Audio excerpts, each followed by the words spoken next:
From training to performing, join our big league conversation. Welcome to the CSP Elite Baseball Development Podcast with your host, Eric Cressey.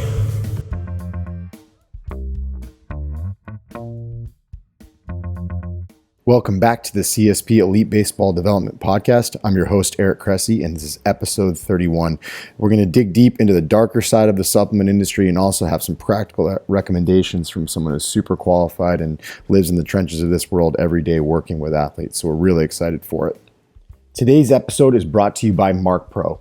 If you're a baseball pitcher, you know that keeping your arm healthy is essential. But with high training volumes on top of games, that's not always easy. Overuse is a significant problem for players at every level of baseball right now. Certainly, we see shoulder and elbow injuries as some of the most common overuse injuries in baseball. And as an example, at the professional level, a UCL injury can result in an average of 17.2 months out of competition. That's a huge deal also if you're a young player and you miss out on a lot of development. So really, at the end of the day, there are three ways that we can combat overuse. First, you can reduce the workload, and certainly there's been a lot of research out there on pitch counts. Second, and this is the theme of these podcasts, is that you can build a significant level of strength and fitness to prepare yourself. However, a third key approach that's often overlooked is that you can work to improve your recovery so that you can safely display your fitness day in and day out. And that's really where the MarkPro is an effective tool.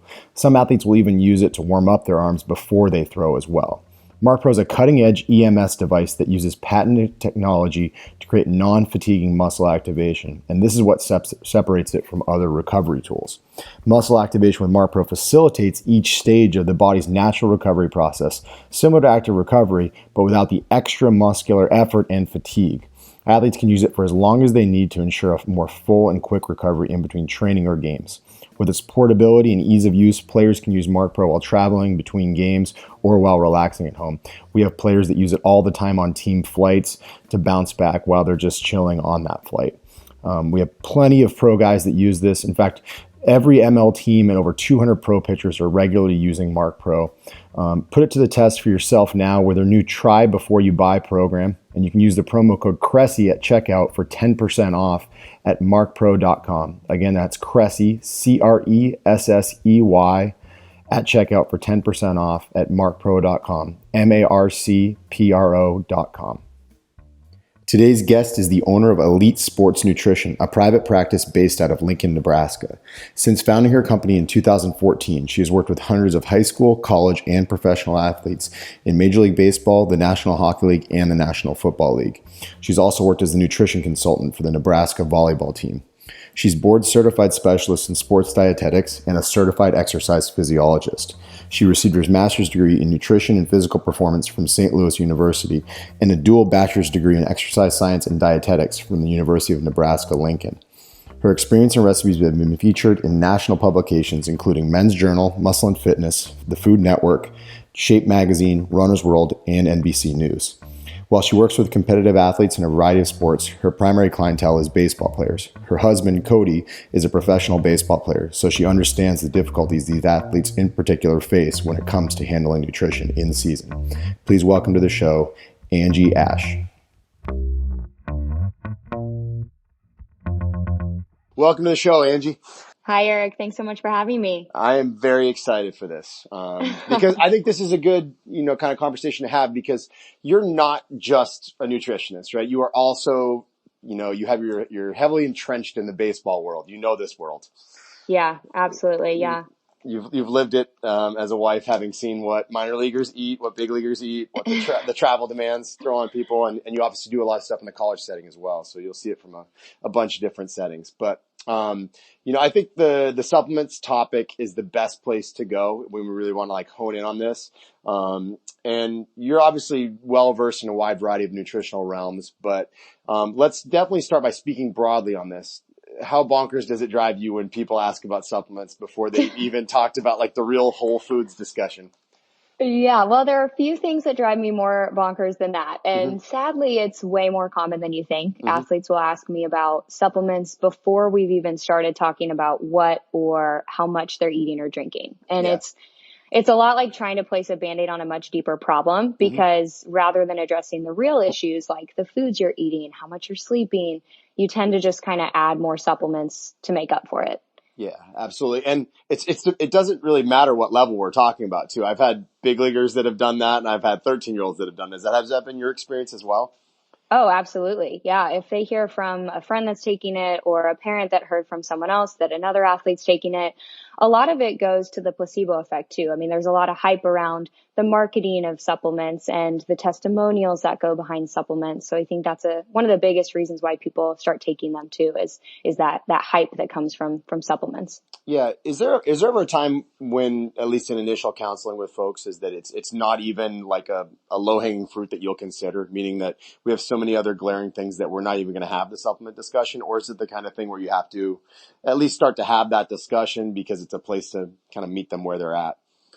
Exactly. I honestly do have that supplement discussion with them just because I know, I mean, it's a burning question. And I feel like if you completely push it to the side, then they kind of already start your relationship on a bad note because they really want to know about it. So I'm not just going to be like, oh, you don't need that. Like, let's push it aside. I educate them on, well, why are you taking this? Let's look at, the evidence here, the benefits, let's look at your diet and see if you really do need it. So instead of just automatically, saying, nope, you don't need it, let's get it out of there, I kind of talk them through it so that they can understand and they can make that realization of, oh, you know what, she's kind of right. I don't really need it. Absolutely. Or maybe that they do. Mm-hmm. Well, and so let's get more specific. With that said, if it is a conversation that comes up early on, are there any, in your opinion, must include supplements that everyone should take regardless of whether they're, a competitive athlete or a weekend warrior? So I really do believe that the majority of people, athletes and non-athletes, would benefit from vitamin D supplementation. And there's not many supplements that I would say, yeah, must include. But in the case of vitamin D, we really do tend to consume very little from food sources, and diet alone has just not been proven to be effective. So there's very few food sources that are actually good, sources of vitamin D. And egg yolks are one of them, but there's only about 40 IUs in a single yolk. So if the general guidelines are say between 400 and 800, you're having to eat at least 10 eggs a day to get to that point. And so it's just not realistic. And so those at the highest risk would be athletes that have a history of stress fractures or bone or joint injuries, or athletes that compete or train indoors. So especially like for athletes in the off season, if they're going to be spending the whole off season in New York, let's say, well, by the time they get to spring training, would they do those testing, the blood testing the first week or two of spring training and physicals? And if their vitamin D levels are crazy low, it's because they just spent so much time indoors in those colder areas of the country. And then the last group would be probably athletes with darker skin. So Hispanic, African Americans, those for sure would be the ones that I'd particularly want supplementing with vitamin D. Yeah, and that's one that can have really far-reaching impacts. We've seen clients that have had, typically the vitamin D deficient, like the classic case is someone who's in Massachusetts all the time, darker skinned. They have an elbow, ankle, shoulder, knee, and low back that all hurt. It unifies a lot of different things. I know some of those athletes have done infusions to kind of get the ball rolling when they're severely deficient. Has that been something that you've seen as beneficial, or is it something that's orally is the best way to get the ball rolling? Yeah, well, usually I typically say orally, but, and it's going to be very large doses. And again, it's going to depend on their blood test overall. So I instead of just saying, no, you've been in these colder climates, let's go on 10,000 IUs. Like I would like to see an actual lab test to see where they're at. But generally I'd say 1,000 to 2,000 IUs. I kind of gear on the heavier side on 2,000 IUs during the off season, just to kind of be safe. Would be kind of where I would go. And it's one of the few fat-soluble vitamins where toxicity is not a massive concern. Didn't they do studies on East German swimmers back in the day who were taking insane amounts that they were still totally fine with it? Yeah. Not as much a concern as say vitamin A or something. Yeah. And then the other one that would be high on that list of must include, I'd say would probably be omega-3s, just because in my practice, I see so many inadequate intakes of omega-3s and when I assess athletes' diets. So, and especially those that are at smaller universities like D2 schools, or if they're in the minor leagues, they don't really have access to that fresh fatty fish like salmon or halibut in their post-game meals often. So omega-3s are going to really be beneficial for helping to fight inflammation and whatnot, even symptoms of depression. So that would be probably number 2 on the high list of must include supplements for athletes and non-athletes too. Yeah, and I'm not sure you want to eat the halibut post game if you're in if you're in the Midwest League in the middle of July. It's probably been out for Yeah, 7 hours, and you're 10 hours from the nearest ocean. So, exactly. Yeah. so with that said, we speak to everyone in general, kind of there, but I think young athletes are a very special breed, right? They're the most Hmm. impressionable. They're the ones that hear the marketing messages like crazy. And obviously it's a big chunk of the people who are listening to this podcast, both the players themselves, but also parents and coaches. What are the boxes that need to be checked for young athletes before they go down the supplement path? So I would categorize into three boxes. So Mm-hmm. box number one would be, do they have a confirmed deficiency or insufficiency? So this is either a clinical diagnosis by a medical doctor or an assessment by a dietitian. So like if there's a suspected deficiency, I'll have an athlete go get their blood tested. So maybe if they're like, let's say experiencing serious fatigue, then I have them go get, blood tested, see if there's a deficiency present. And then immediately they would start supplementation. Mm-hmm. The most common cases for this would probably be either iron, especially in female athletes, Mm-hmm. and then vitamin D. And then otherwise, by analyzing current nutrition, what they're eating on a daily basis, what they include or exclude from their diet, I can get a better idea of if they're consuming insufficient amounts of a certain nutrient. So in that box number one, let's say we find out the athlete's not consuming enough vitamin C in their diet. And then they ask me, okay, well, should I supplement with vitamin C?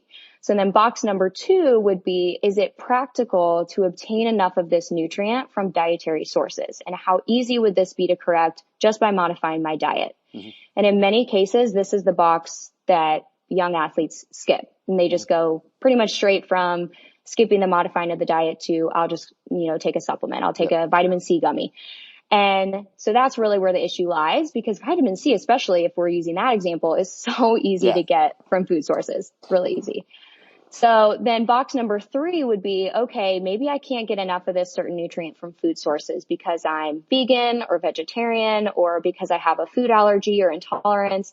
Then is this supplement I'm going to use both safe and effective? So effective meaning, is there actual evidence that by supplementing with this product, it's going to help me with whatever you're looking for? And then what's the level of evidence? Obviously, a high school athlete or really any athlete is going to need to work with a dietitian with this, because it's going to be a lot easier for them to say right away, yeah, the research is there to support creatine, or no, glutamine isn't necessary for every single athlete to take.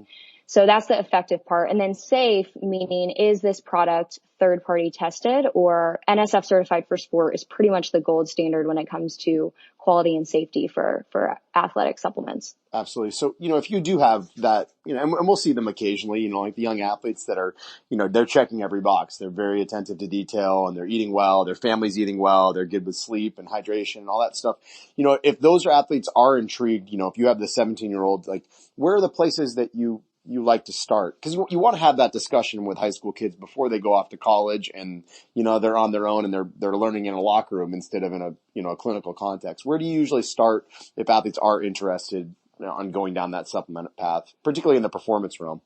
Yeah. So, well, first I'd educate them on ones that are actually effective. So I'd say, creatine, caffeine, sure, those are going to be beneficial, but let's look even deeper at the supplements, because you can have a really, really crappy creatine supplement. Yeah. You can have one that has just a bunch of junk, one that's not going to be the best form of creatine. You could have creatine that's mixed into an energy drink or something.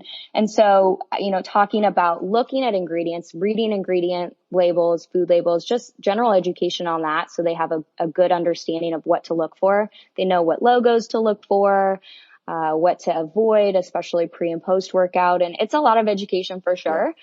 But again, I would really honestly start with food first too. So like going over food, what's going to provide you with energy from food sources. So carbohydrates, the vitamins, the minerals from fruits and vegetables, obviously healthy fats, protein, just kind of giving them that basis, because that's going to be what really carries them on through the rest of their career. Absolutely. And, you hinted at like what to look for, right? You can get a garbage creatine supplement. There's certain logos.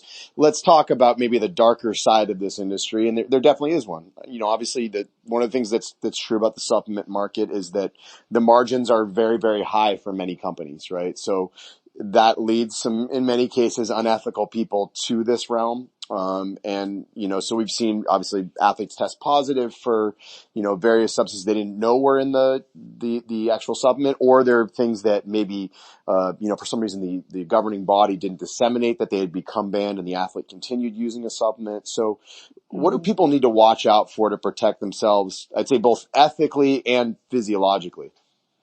Yeah, well, so just last year, researchers found, I want to say like 800 supplements contained unapproved and dangerous drugs. And almost all of them were either muscle growth, sexual enhancement, or weight loss. Wow. And 80% of the supplements that they tested contained at least one pharmaceutical that shouldn't have been in the product. So 5% contained Prozac, which is an antidepressant. Wow. And a lot of the weight loss supplements contain sibutramine, which can increase your risk of heart attack and stroke. So, and is obviously illegal and by the FDA. So obviously it's going to set you up for risk of failing a drug test, number one, for a prescription drug. And then number two, if you are taking any medications, you could potentially have a risk of a drug interaction here.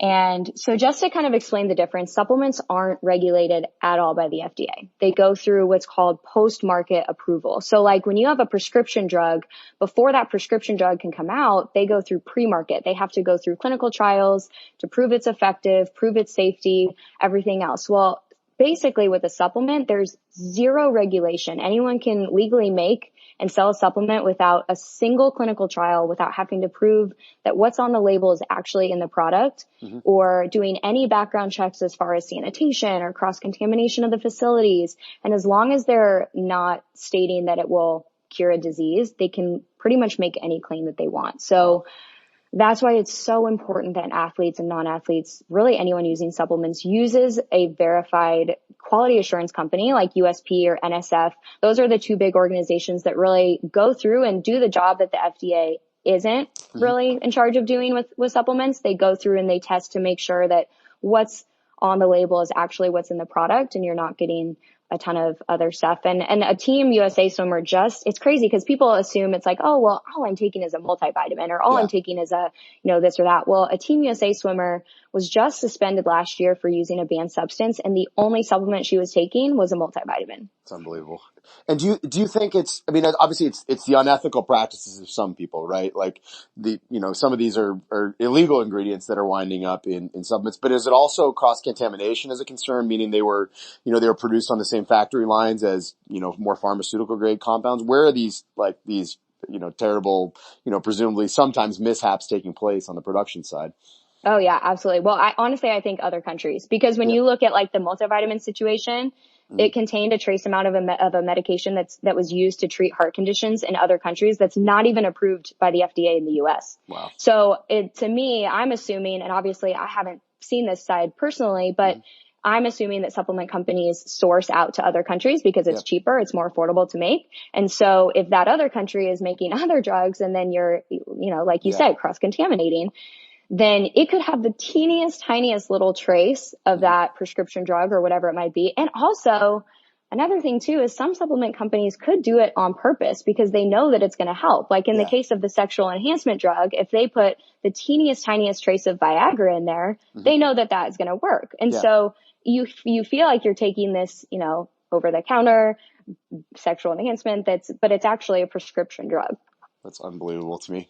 Yeah, it's crazy. It's crazy. But it also speaks to how big the margins are. Like if you can just pop in pharmaceutical grade, compounds to these things, like you're clearly making a lot of money. And that's unfortunately what sometimes draws, less than ethical folks to the industry.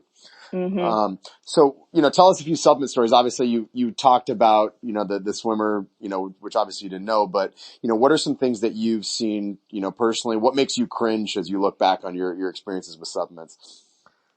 Okay. Well, the first one that comes to mind is kind of just because this is what got me interested in supplements in the first place. It happened about, I want to say 5 years ago here in Nebraska, and it was at a supplement store in town, and their protein powders were tested by a large company called Midwest Laboratories. And this company's protein powders stated that it had 24 grams of protein per serving, which is pretty normal. But Midwest Labs found it only contained 5 grams. So what was in it? I guess is the exactly. Well, what's funny is it contained 700 more times the amount of carbs and sugar than stated on the label. Wow.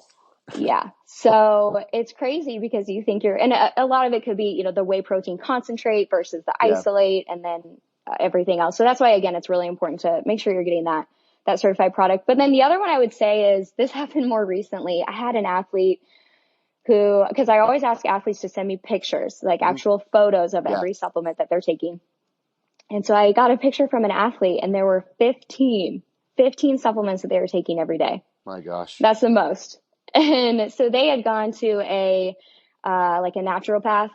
And so they were taking a lot of adrenal and, one for sleep and the CoQ10 and just so many supplements that weren't even NSF certified for sport or anything else. So that was the most by far, that I've seen in an athlete. You know, what's an interesting line on the side of this is, so a lot of times we have athletes that will, come to us for training or whatever, and, they'll be from somewhere else. So we need to find in many cases, like a manual therapist in San Francisco, right? So what I'll often do is I'll go to the Active Release website and I'll go to the Graston Technique website. I'll plug in their zip code and I'll cross-reference it. And I'll say, all right, if we find someone in this area that has both like a focal soft tissue modality and they have something that's maybe more diffuse, hopefully I cross-reference, I go to this person's website, maybe they also do some dry needling, all this, and I've found like the perfect manual therapist right down the street. Yeah. And invariably what winds up happening, and they get like crossed off the list immediately, is a lot of times you get like a chiropractor that does both these things, and you go to the website and the first thing you see is like that, it's like supplements front and center. And that for me is like the biggest red flag. If you're like if you're an allied health professional, in this realm, presumably basically the sports medicine realm, biomechanics, all that stuff, and you go front and center with supplements as your first thing, I'm like, I don't feel great about this. I don't feel like it's I don't want to say your lane, because I think that comes across as maybe divisive, but, for me, it's just like, this isn't the place we should be starting. If we're talking about making somebody healthy, supplements are not our first path. So, that for me is like a red flag. And I'm sure you see it a lot too, like people who, are effectively out, stepping outside their realm of expertise, particularly with respect to, supplements and obviously nutrition. Right. And a lot of it goes back to, what's the commission they're making on that? Is it really because it's effective and helpful, or are they getting something out of you buying their product? Yeah. So building on that, where are supplement consumers wasting their money the most? Like what supplements, to you are an absolute waste? So the number one thing, especially, I see this most common in high school athletes, would be mass gainer powders. Oh gosh. Because, because it's literally just straight up, like maltodextrin is really one of the first ingredients. It's a ton of cornstarch, and then it mixed with protein powders and just about 100 other additives in there. Yeah. And it's funny because athletes will come to me for weight gain and they're already taking this mass gainer. And I'll say, well, how long have you been taking this? Oh, probably like 5 or 6 months. Well, obviously that supplement really isn't, number one, doing much for you. And number two, their calories are still, regardless, so low. It's just a matter of they're not eating enough food. So instead, I educate them on, okay, let's take the mass gainer out, number one, and then let's see how we can instead, if they want to do the same, smoothie type thing, you could easily make 1,000, 1,500 calorie smoothie if you wanted from, adding things like just regular protein powder with oats and yogurt and bananas and peanut butter and all these other ingredients. Absolutely. Those things are, oh my gosh. Most of the time you spend half your day in the bathroom when you start taking them as well. Yes. What's your go-to skinny guy smoothie? If you had to pick one, what's the most popular one you've ever had? Okay. So we do 2 bananas. We do at least like a cup and a half of whole milk. And then they either do a scoop of like whole fat yogurt, or they might do a scoop or 2 of protein powder. It's just kind of personal preference there. We do peanut butter, oats. Sometimes, depending on the client, I might have them add some coconut oil too. Yep. And I'm trying to think what else we put in there. I think that's pretty much it. Yeah. I might be forgetting a few things, but the other nice thing about smoothies that I've learned over the years is you can sneak vegetables in there. Like you can put spinach in a smoothie and nobody even knows. I mean, kale's a lot tougher because it's a little more bitter, but like spinach is a go-to for a lot. It just gives you kind of a green tint. So hopefully that I totally forgot that. Yeah. That's a good one, especially for high school athletes that don't really love to like sit and eat a bunch of veggies. It's a really easy way to get them in. Absolutely. All right. So mass gainers are number one. What's another one that when you see it on the list, it kind of drives you bonkers? Well, the biggest one would be fat burners for sure, Yeah. just because there's zero proof that they actually work. And a lot of the times they have a ton of caffeine. So Yeah. you're just going to mess up your sleep schedule, which if you're not sleeping, that's going to be even more detrimental to burning fat. So that would be up there. Another one, I wouldn't say is the biggest waste of money, but BCAAs is probably pretty high up there just because most strength and power athletes are already getting above the BCAAs necessary through as long as you're eating complete protein sources and making that a priority in your diet, you're getting plenty of BCAAs. It's not necessary. Do you see those as advantageous for people who are severely restricting calories and things like that? Or is it Yes, still okay? absolutely. So Yeah. that's the fun. If you have a very restrictive diet, if you're an endurance athlete, like I work with quite a few endurance athletes, ultra runners, triathlon, Ironman. And so in some cases, I will have them supplement with BCAAs too. Vegan vegetarians may find them a little bit more advantageous as well. But the ones that are using them are usually the ones that don't really need to be using them. Absolutely. All right. So we started off on like we'll do kind of like a mini lightning round on some of the like hot supplements. So BCAAs were one I was going to ask you about. What about like collagen protein? Cause that's all of a sudden become very, very hot. I'd say over the last maybe 2 years. Is that something you've noticed as well? Yeah, well, and I think for good reason, for some good reason, because is more research coming out, especially with athletes coming back from injuries, like ACL tears, things like that. Potential benefit in terms of joint health, building healthy ligaments and tendons, osteoarthritis. But the important note here is that you should consume it along with vitamin C, and that's crucial for your body's natural production of collagen, but also helps with the absorption there of collagen too. And you'll find I know Clean Athlete has like a supplement that's vitamin C plus collagen, so it's already all in one there. And the other thing to note is I notice a lot of people are switching like normal protein powder for collagen instead, but collagen is actually not a complete protein. Yeah. It lacks some amino acids, tryptophan, and I think it's really, if I remember right, it's really low in methionine maybe too. And it's also not the greatest source of leucine compared to like whey protein. So in terms of just replacing it for a protein powder, I'd say it's probably not the best option, but if you're looking at it from a joint health perspective, it could definitely be beneficial. Absolutely. What about like protein powders in maybe a general sense? Like I know you mentioned it with the smoothie and then obviously with the collagen discussion. Where do you see it fitting in for most people? For most people, well, first and foremost, before, like if I'm working with a high school, college, whatever athlete, I want to make sure that they're getting enough protein from their diet already. And if they're adding additional protein powder, and if maybe they're trying to lose weight, then that's something where like maybe we can talk about, well, what's in your protein powder? Is there a ton of added sugar in there? Is there, what's all in there? But I do think that protein powders could be convenient and really effective, especially in like the post-workout stage. If you're traveling, like if you have a long drive home from the gym and you just need a quick protein shake, then I think it's definitely beneficial. But I think it's just really important that you make sure you're using a high quality protein powder, like the whey protein isolate. I talked already about that situation in Nebraska where they were like falsely labeling the protein powder. So make sure that you're using a quality powder. And if you don't eat dairy and you can't do the whey protein, then if you're using a plant-based protein powder, just make sure it contains a blend of different protein sources and not just like one protein source, so that you're getting a very similar amino acid content to that of like whey protein.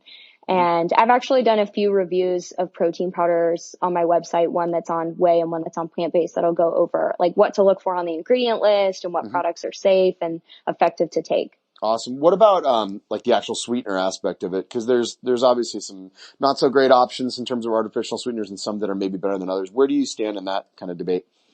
Yeah, so I think it depends on the person. If they're having GI issues, and if they're doing, like I especially see this in pre-workout supplements. If they are consuming a pre-workout supplement and they're getting like terrible bloating, gas, everything else, well, it kind of goes back to those artificial sweeteners or especially sugar alcohols.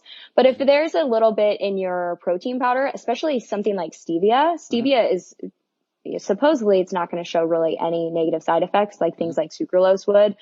So that would be the number one I would look for. But again, I think it depends on the person, because you have some people that tolerate small amounts of sucralose and artificial sweeteners completely fine. And in small levels, they haven't been shown to be that negative towards health. I personally kind of steer away from them just because when you think of artificial sweeteners, they're usually added to highly processed foods. And so I try to say, if you're going to use something with a little bit of stevia, that's okay. But let's try to get away from, especially that the sugar alcohols would be the biggest one I'd kind of steer clear from. Absolutely. So probiotics got probably a lot of attention. What was it? Maybe 6 or 12 months ago where, I think all the national news outlets came out and said that they may not be as good as we previously thought. Have your mindsets on probiotics changed over the years? Where were they 5 years ago versus now? Where do you stand? They change every year, I think. I mean, it's constantly changing because probiotics, I think, would especially be helpful. They're shown helpful for athletes with IBS or with ulcerative colitis or who just spend time on antibiotics. So if you just had to be on antibiotics for, say, a week at a time, then probiotics could be helpful. The other one that's not really talked about that I've personally experienced here would be if someone is traveling overseas, if you have an athlete playing in Japan or Korea, well, this can really help reduce incidence of traveler's diarrhea. So that could be another instance where it could be beneficial. And then I know a recent study came out about upper respiratory infections, which is pretty much like the common cold, that it could potentially help reduce the incidence in athletes, but obviously there just needs to be more research. And I think that's the problem is there's so many unanswered questions as far as which strands are best and comparing the effectiveness of supplements to whole food sources like fermented foods. And then you have the issue of food companies adding probiotics to random things like gummies or so many foods on the market are probiotic infused. And it's likely that bacteria won't even remain active by the time that you actually consume them. So I know our country in particular consumes probably the lowest amount of probiotics overall compared to other countries like Asia, and they're having things like kimchi and miso and tempeh. There's so many other foods that are so common in their diet that are fermented. But over here, we don't really eat a ton of fermented food. So I think first and foremost, if you can consume more fermented foods, that would be awesome. And then also the food for probiotics is prebiotics. So making sure that you're eating, which is the same thing as fiber pretty much. So as long as you're eating things like fruits and vegetables and whole grains and legumes, that's going to provide the food for those healthy gut bacteria, which is what probiotics are. Absolutely. If you are going to take a probiotic, are there certain things to look for or to watch out for? Like my business partner, Shane in Florida, you met Shane. Shane's like a big GI nerd just because of some of the stuff he's gone through. And he's adamant about trying to avoid going with a dairy-free probiotic. What are the things that you look for the most? Yeah, I think it depends on the person for sure. I look for, of course, any type of third-party testing. I look for strands to see if it's, if it's just one singled out strand, it's probably not going to be as effective as say one that's a 10 plus.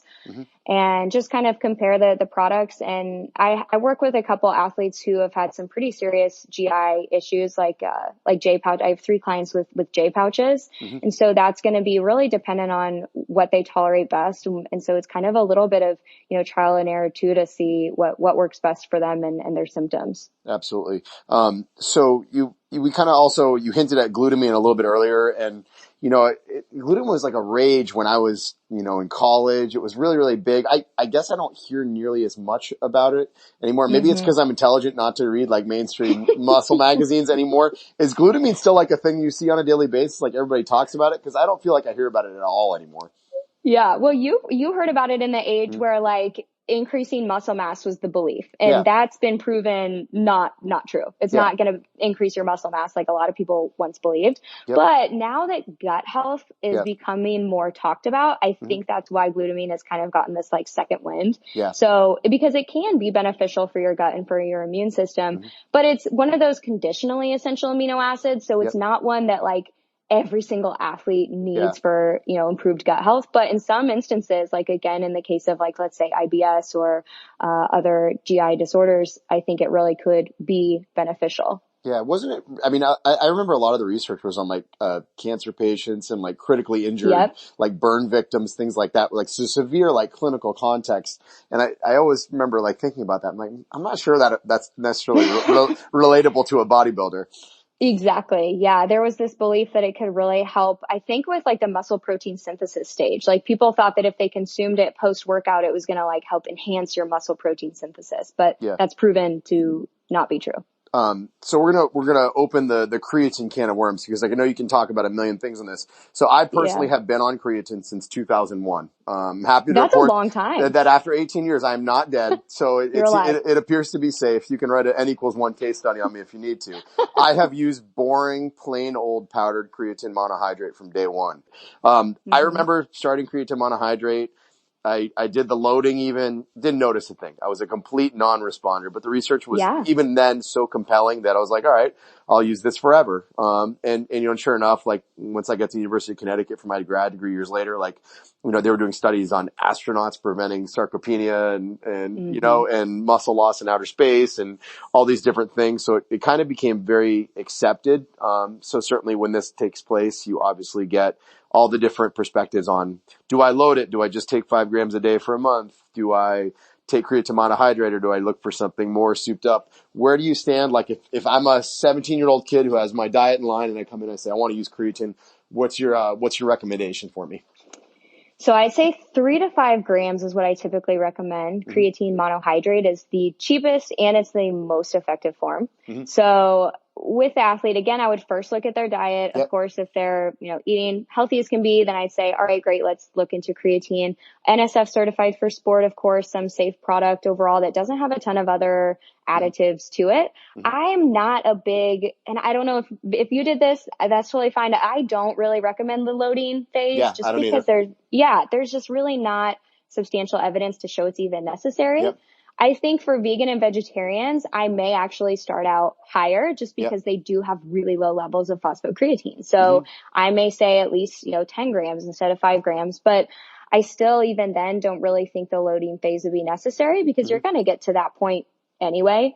But yeah, creatine is one of those supplements that just has been really heavily researched. And I definitely do recommend it to quite a few people, but you will have the non-responders. You will have people that say like, I literally don't tell a difference. And then you'll have the people too that might have a bit of the placebo effect that might feel like, holy cow, I feel amazing. And the placebo effect, I honestly think that it is huge in baseball. Like I noticed this, and you know this, I mean, there's so much superstition in baseball. And so I feel like if a player, this I actually see with, kind of off topic, but I see a lot with like pre-workout supplements or, pre-workout powders. And so if a player goes like 3 for 4 using a new pre-workout, then chances are they're going to use that over and over again until they go like 0 for 5. And then they're like, oh, as they wear their same underwear for like the 10th day in a row. And then they're like, oh, this doesn't have any hits in it. Like one time I was like, oh, like, how come you're not using that one anymore? Oh, it didn't have any more hits in it. So now I'm using this one. It's like, what?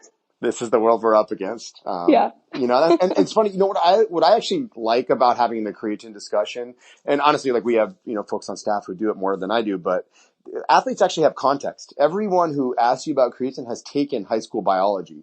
They've understood what adenosine triphosphate is, and they realize that we're here to replenish phosphates. Like this isn't hard. So I kind of explain it as like a calorie on the microscopic level, and it seems to relate a little bit more. It's a substrate for high intensity exercise more than it is just like a compound that is going to lead to you becoming a cocaine user or something like that down the road. So it's an easier pill to swallow, I think, for parents who are very concerned about that aspect of it.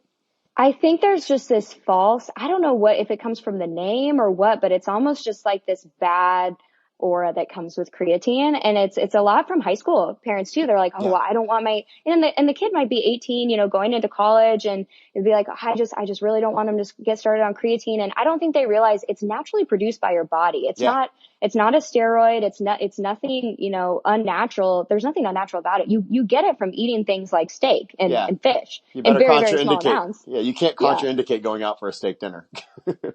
Yeah, exactly. So I think, once you but again, it's just a matter of explaining that, because a lot of people, they don't know these things. And so it's important to kind of educate on how effective it can be for your performance, especially when you're talking about increasing your strength and power by 5 to 15%. Like that is huge. And of course, it's going to be more beneficial in the athletes that are, I guess, a little bit undertrained. Like the elite athletes probably won't see a 15% jump. They might see closer to maybe a 1%, but even a 1% is big in elite sports. So, those undertrained athletes may see the bigger effect there, but But still, it's definitely beneficial. Absolutely. Do you, I mean, you hinted at the kind of the pre-workout, pre-game, type stuff. Like, where do you, I mean, obviously energy drinks, things like that are concerning. You know, we see a lot of hospitalizations on them, particularly because it's a sign of a bigger problem where kids aren't fueling themselves correctly, that they feel like they need that.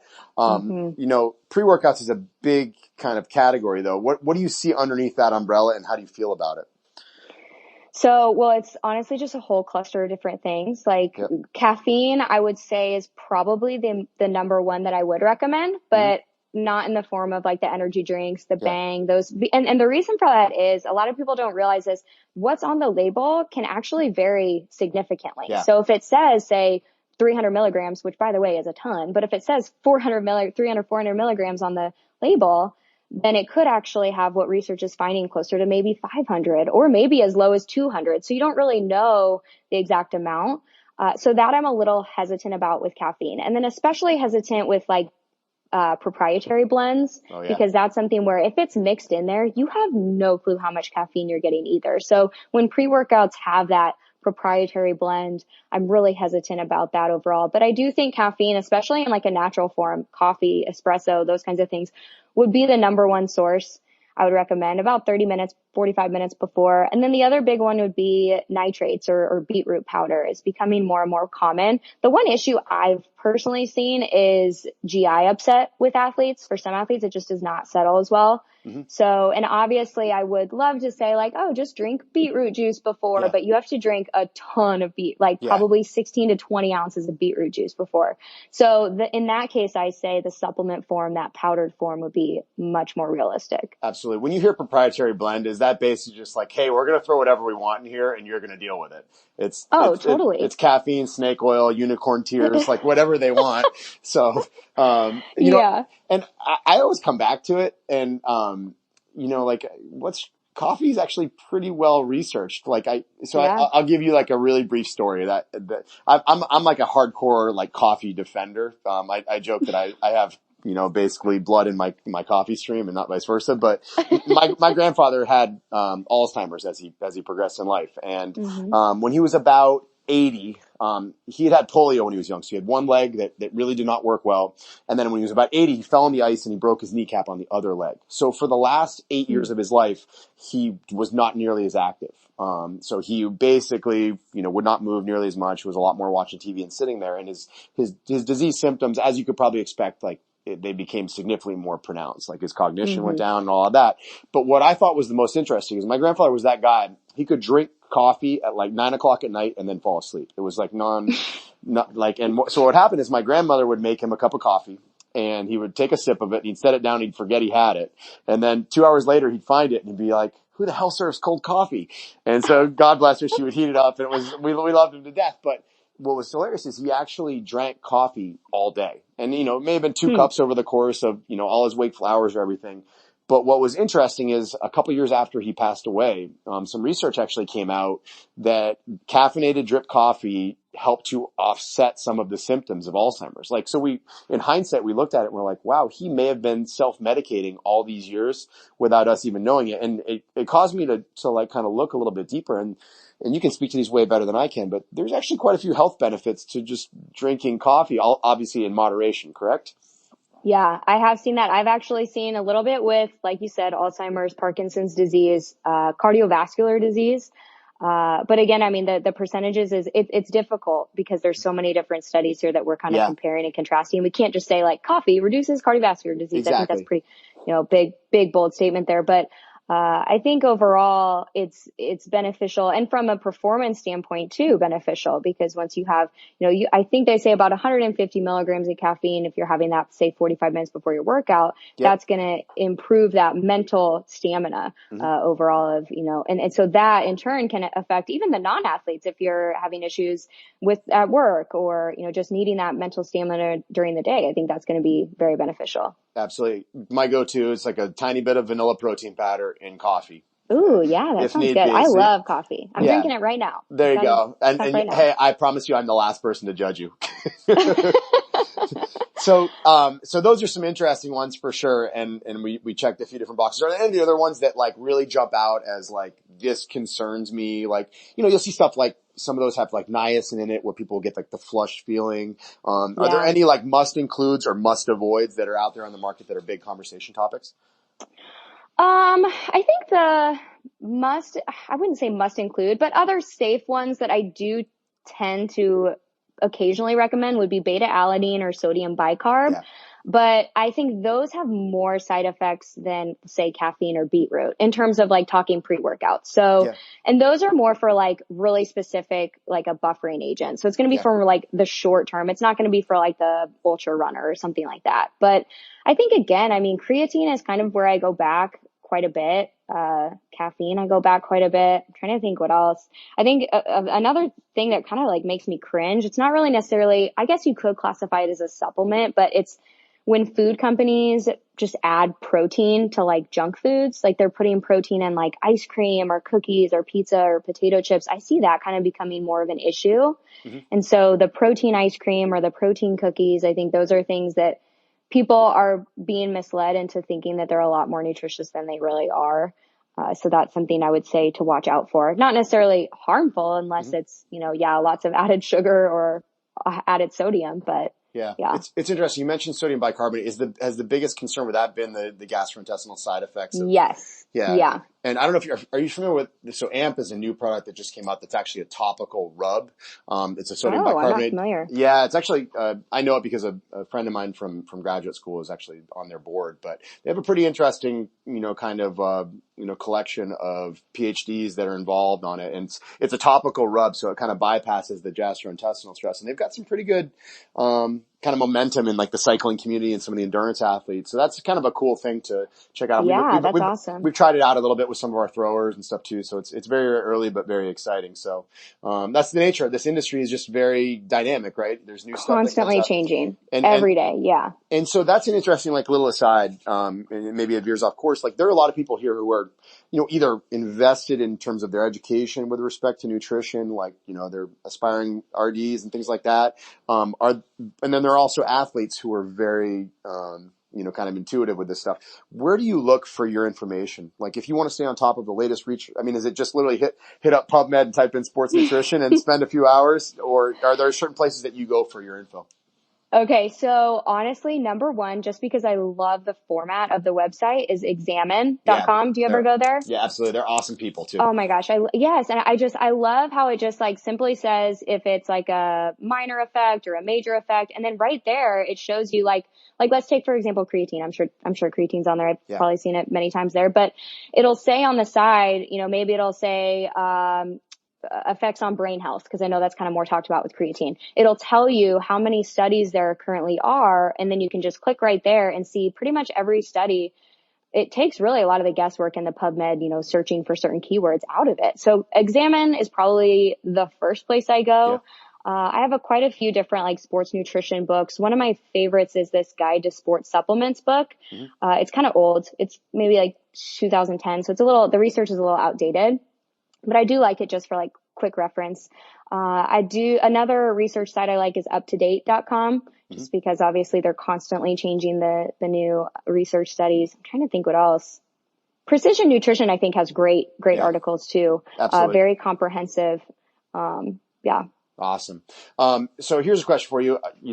In our industries, we always have those things that we stare off into blackness at 3 a.m. thinking about, like, what's the answer to this? Where do you feel like we need better research? What is something that like jumps out at you?